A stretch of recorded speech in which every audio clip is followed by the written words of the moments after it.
dia Fems, kuliner manuk napi nadar. Kuliner khas Batak yang biasa disajikan dalam pesta adat tertentu. Dalam bahasa Batak, manuk berarti ayam kampung. Sementara napi nadar berarti dibakar atau dipanggang. Setelah dipanggang, ayam diberi bumbu khas Batak. Fems, keberagaman etnis di Indonesia ternyata bisa menghasilkan beragam jenis kuliner. Salah satunya kuliner manuk napi nadar ini. Rasanya nikmat dan istimewa deh. Sekarang kita intip cara bikinnya ya, Fems. Dalam hidangan manuk napi nadar, wajib ada bumbu khas Batak, Fems. Namanya andaliman alias merica Batak.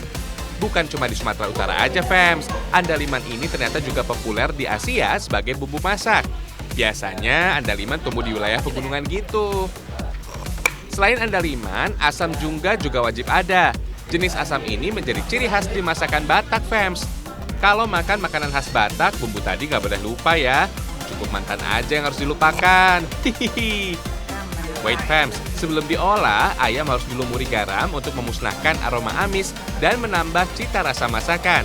Kemudian, panggang ayam sampai berwarna kecoklatan. Selanjutnya, kita buat bumbunya. Sangrai 2 bawang, cabai, jahe, dan andaliman. Proses sangrai bumbu ini terbukti bisa mengeluarkan aroma bumbu semakin kuat. Mantul, Fems. Kemudian, ulek bumbu sampai halus. Tambahan andaliman bisa membuat aromanya berbeda, Fems. Merica Batak memiliki aroma yang cukup kuat, serta rasa yang pedas dan getir. Kalau andaliman dimakan mentah, lidah terasa seperti digigit semut. Lama-kelamaan, lidah menjadi keluh seperti mati rasa. Tapi tenang, Fems, rasa ini nggak berlangsung lama kok. Kata orang Batak sih, sensasi inilah yang bikin masakan Batak terasa lebih menggigit lidah. Istimewa pokoknya. Lanjut, tumis lengkuas, serai, daun jeruk, dan salam. Kalau sudah layu, masukkan bumbu halus tadi. Tumis deh bersamaan. Setelah tercium aroma harum, tambahkan air secukupnya. Biar makin segar dan gurih, beri perasan asam jungga dan kemiri yang sudah ditumbuk halus. Aslinya, Fems, manuk napi nadar diberi tambahan darah dari ayam. Untuk membuat masakan ini, biasanya ayam disembelih dan dipotong sendiri. Tapi nggak semua orang Batak suka menambahkan darah. Sebagai gantinya, pakai parut yang disangrai sampai mengeluarkan minyak. Hasilnya enak dan memiliki tekstur yang kental dan berwarna merah kecoklatan gitu, Fems. Mirip deh sama manuk napi nadar aslinya. Bumbu terakhir, jangan lupa tambahkan ketumbar bubuk ya. Terus baru masukkan ayam panggangnya. Dari tampilannya sepintas mirip seperti rendang, Fems. Tapi cita rasanya beda. Manuk napi nadar rasanya asin dan lebih asam karena ada tambahan jeruk jungga. Meski biasa disajikan untuk upacara adat, manuk napi nadar juga bisa dihidangkan sebagai menu rumahan yang dimasak di saat tertentu. Misalnya ketika melepas anak pergi jauh merantau. Sebelum berangkat, biasa disajikan manuk napi nadar oleh orang tua mereka. Harapannya agar anak yang pergi merantau bisa terus dalam keadaan sehat. Tradisi yang harus dilestarikan nih.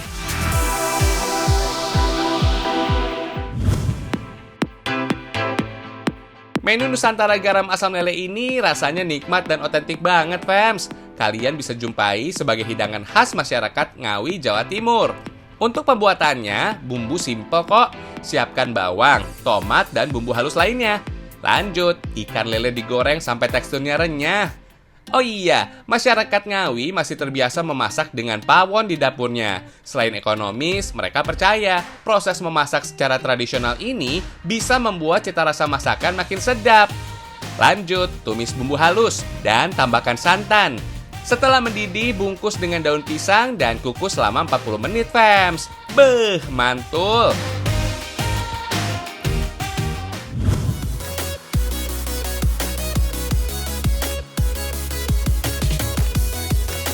Kalian yang suka makan pedas, menu satu ini bisa jadi alternatif loh, Fems. Sajian rica-rica biasanya dibuat dari daging ayam, tapi kali ini berbeda. Rica-rica justru dibuat dari daging kalkun. Meski sama-sama hewan unggas, ayam dan kalkun memiliki cita rasa yang berbeda, Fems. Kalkun juga punya keunggulan, memiliki daging lebih banyak daripada ayam. Namanya juga rica-rica, jadi cita rasanya harus pedas menggigit, fams. Kalau nggak mau pedas sih, bisa sesuaikan dengan selera kalian aja. Sekarang tumis bumbu halus sampai mengeluarkan aroma harum, fams. Disusul daging kalkun. For your info nih, di Amerika kalkun identik dengan perayaan Thanksgiving. Itu loh perayaan sebagai ungkapan rasa syukur saat akhir musim panen. Nah, olahan kalkun lah yang menjadi makanan khasnya, fams. Alasan itu, kalkun masuk dalam hewan asli dari Amerika Utara. Meski di Indonesia nggak terlalu populer, kini kalkun sudah banyak dibudidayakan warga. Soal gizi, jangan diragukan deh. Kalkun ternyata kayak vitamin B, B3, B6, dan B12 untuk produksi energi dan komunikasi sel di dalam tubuh. Protein yang terkandung di dalamnya juga penting untuk pertumbuhan otot. Selain itu, dapat membantu menjaga stabilitas insulin karena memiliki indeks glikemik rendah.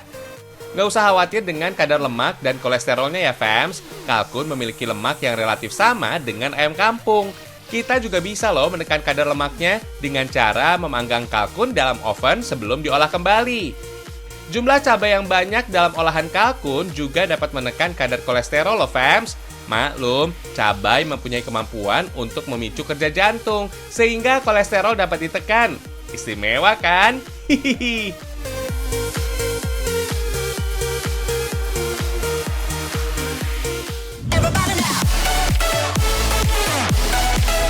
Saatnya berburu yang manis dan segar, fams. Kita ke Pasar Gede Kota Solo ya.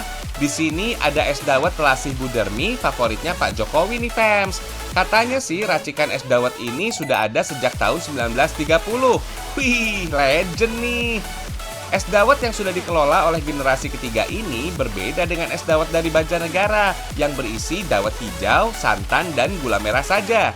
Es dawet Telasih isinya lengkap, terdiri dari ketan hitam, jenang sumsum, tape ketan, biji selasih, gula cair, santan, dan tambahan es batu biar dingin dan segar. Rasanya udah pasti manis dan menyegarkan, fams. Cocok nih disantap abis berkeliling Pasar Gede atau Kota Solo. Hihihi. Kalau mau menyantapnya, kalian harus rela antri, soalnya rame banget, fams. Mumpung di Pasar Gede Solo, jangan lupa mencari kuliner lenjongan. Lenjongan dikenal sebagai kue tradisional yang bervariasi. Isiannya ada tiwul, sawut, klepon, ketan hitam, ketan putih, getuk, dan cenil. Tinggal ditaburi kelapa parut dan gula merah cair aja, fams. Katanya sih kuliner ini sudah ada sejak zaman penjajahan Belanda di tahun 1900-an, fams. Aneka olahan berbahan ketela atau singkong menjadi bagian dari kuliner lenjongan.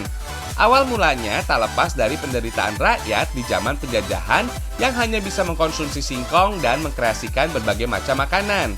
Hingga kini lenjongan banyak diburu para pecinta kue-kue tradisional. Pokoknya jangan lupa mampir ke Pasar Gede deh.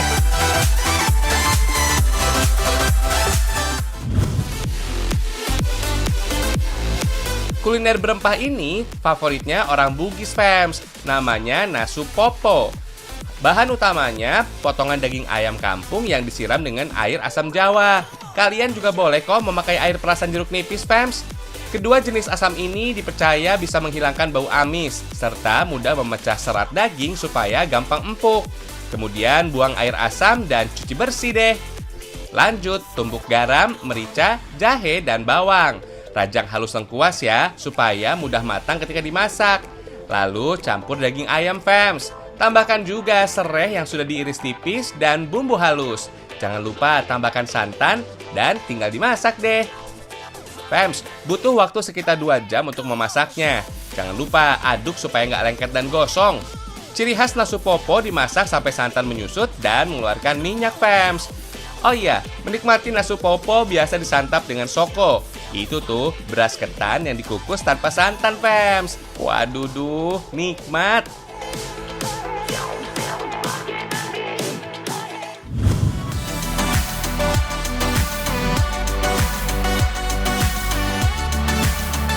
Seger banget sih kelihatannya. Ini bukan lagi nyeruput jus buah ya, fams, tapi sumsum tulang sapi. Kebayang dong gimana rasa gurihnya? Kita kenalan dulu ya. Hidangan ini namanya kaledo. Sekilas emang kayak sop tulang sumsum, tapi kuah kaledo ini nggak pakai santan. Dijamin seger deh. Kaledo Fams adalah makanan khas dari Sulawesi Tengah. Nama Kaledo diambil dari kependekan kaki lembu Donggala, alias kaki sapi Donggala. Katanya sih, Kaledo adalah kudapan yang dikonsumsi oleh para bangsawan di Sulawesi Tengah. Hidangan ini menggambarkan perjalanan peradaban etnis Kaili dari masa ke masa di Lembah Palu. For your info nih, suku Kaili adalah suku bangsa Indonesia yang mendiami sebagian besar wilayah Sulawesi Tengah. Katanya sih, kuliner ini lahir pada abad ke-16 sebelum ajaran Islam masuk ke Sulawesi Tengah. Lembah Palu yang didominasi suhu yang panas, perbukitan, dan hujan membuat banyak hewan yang tinggal di lembah ini. Kemudian, masyarakat yang tinggal di Lembah Palu membuat olahan berbahan dasar potongan kaki hewan. Bahkan, bumbunya simpel banget, cuma asam muda, garam, cabai segar, dan tafa nasuka. Tumbuhan ini sih banyak tumbuh di lereng pegunungan, Fams.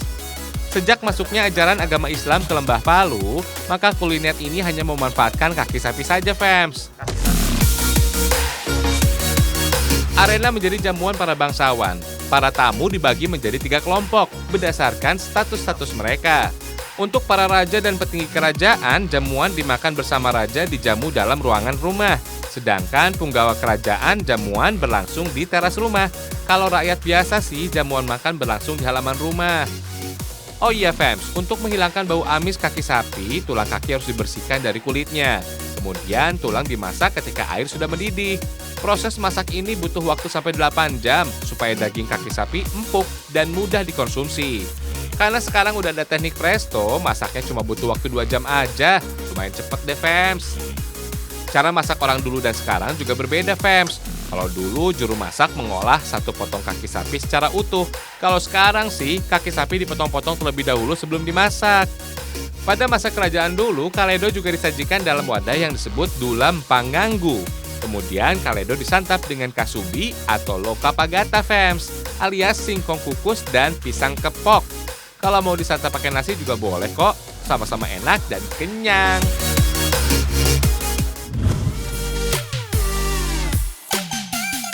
Kita ke Pulau Madura yuk, kita icip-icip kudapan khasnya. Kue bawang Fams. Uniknya, kue bawang ini dibuat dari tepung beras yang berisi sayur wortel dan daging ayam. Cara bikinnya, campur tepung beras dan terigu, gula, garam, dan santan. Aduk sampai rata ya. Setelah dioles minyak, tuang adonan ke dalam cetakan. Beri isian wortel dan daging ayam deh. Kemudian tutup lagi dengan adonan. Beri potongan cabai, daun jeruk, dan bawang goreng di atasnya. Kukus deh sampai matang. Rasa kue bawang ini lembut, manis, dan gurih dari isian dan taburan bawang goreng di atasnya, Fams. Juara!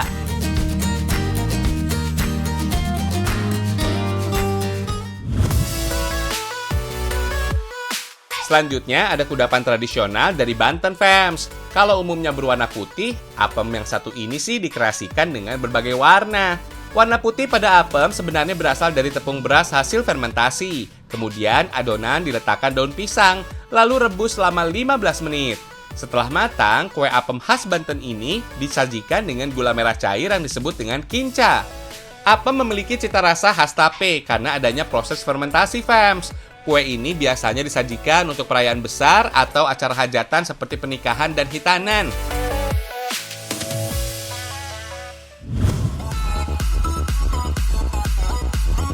Katanya sih sajian ini favoritnya para raja Buton sejak dulu, Fams. Namanya kandole. Bahan baku sajian ini dibuat dari daging ikan tongkol yang sudah dibakar. Sekarang kita intip cara bikinnya, Fams. Sangrai dulu kelapa parut sampai warnanya kecoklatan. Lalu ulek kelapa agar aroma khasnya semakin menyeruak. Oh iya, ikan tongkol mengandung protein, vitamin A dan B, omega 3, natrium, dan fosfor. Berkhasiat menjaga tekanan darah tetap stabil, membentuk dan memperbaiki sel-sel jaringan tubuh, juga mampu memperkuat sistem imun, Fams. Untuk bumbunya, ulek cabai, bawang merah, dan bawang putih.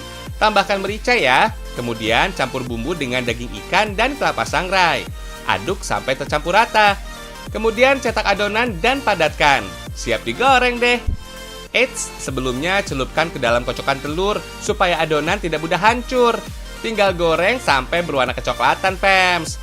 Kandole bisa dihidangkan sebagai menu tambahan saat makan besar atau dijadikan kudapan, fams. Jadi mirip kayak makan gorengan gitu deh. Teksturnya hampir sama dengan perkedel daging. Tambahan kelapa sangrai bisa membuat kandole memiliki rasa yang lebih khas. Juara deh.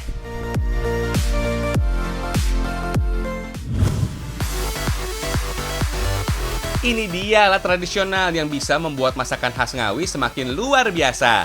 Pusat pengrajin pawon ternyata ada di Desa Kasreman.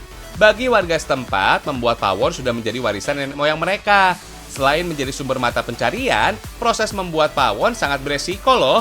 Soalnya pengrajin tungku harus mengambil ke tanah yang dalamnya mencapai puluhan meter.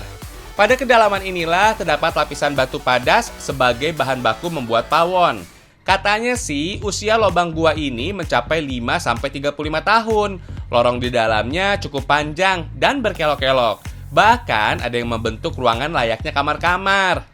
Fams, batu padas yang akan dibuat pawon harus diukur dengan kayu. Lalu pisahkan dan rapikan dengan pacul. Kemudian buat lubang dan rongga pawon. Karena sudah ahli, bikin lubang pawon gak pakai dicetak atau diukur segala. Bekerja dari bawah tanah seperti ini memang cukup beresiko, tapi bagi para pengrajin justru memudahkan proses pembentukan karena tanah batu padas belum mengeras. Selain itu, ukuran bongkahan batu padas yang besar sangat sulit diangkat, fams. Dalam membuat pawon ini biasanya dibuat secara berkelompok. Jumlahnya sekitar 4 hingga 5 pekerja. Perharinya hanya 5 unit pawon yang bisa diproduksi loh. Untuk mengangkut pawon ini tinggal naikkan dengan bantuan tali saja. Kemudian keringkan supaya teksturnya keras. Lalu bakar selama 1 malam. Asal selama pemakaian tidak sering terkena air, pawon batu padas ini bisa awet bertahun-tahun loh, fams.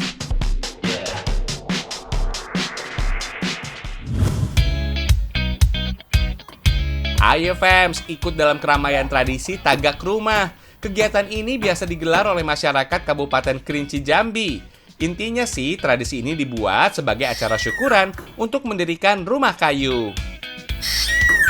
Menurut adat lama Pesuka Usang, apabila kita melaksanakan penegakan sebuah rumah, itu diadakan pertemuan suku Indo darah daging sanak famili, bahwa kita mengundang anak famili tersebut itu untuk mendatangi kita pertegakan rumah kayu tersebut.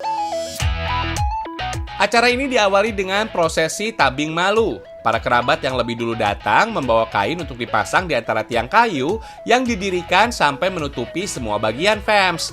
Tabing malu menjadi proses kepedulian kerabat terhadap sanak saudara yang membuat rumah. Tapi belum terlaksana seluruhnya. Kalau tegak rumah dilakukan oleh keluarga laki-laki, maka saudara perempuan yang memasangkan kain tabing malu. Begitu juga sebaliknya.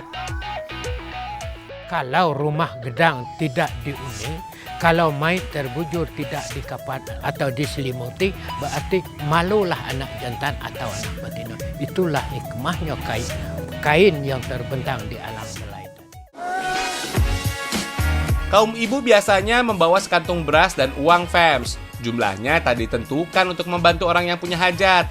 Tiang-tiang kayu yang didirikan sebelumnya sudah dipasangi beberapa simbol, diantaranya tebu, setan dan pisang, 2 buah kelapa, sirih pinang, lemang bambu, seperangkat peralatan ibadah, keris, dan pakaian adat. Wah, banyak ya! Seperangkat alat sembahyang, menanda seiman sebimbing tangan, senasib sepanungan di bawah Al-Quran dengan hadis Rasul. Simbol mendirikan rumah ini, fams, menggambarkan kerukunan. Kalau semua kerabat dan tamu undangan sudah hadir, acara dibuka oleh sesepuh adat.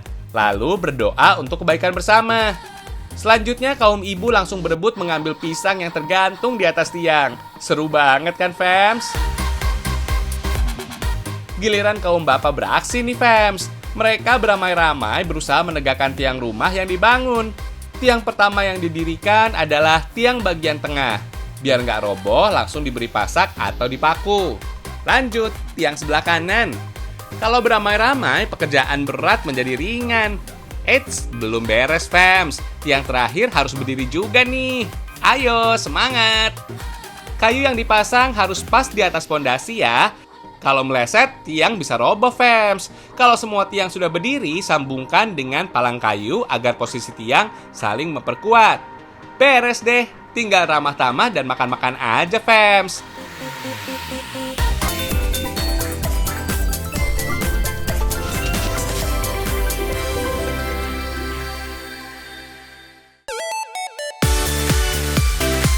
Fems, besok kita kembali lagi dengan informasi unik dan menarik lainnya ya.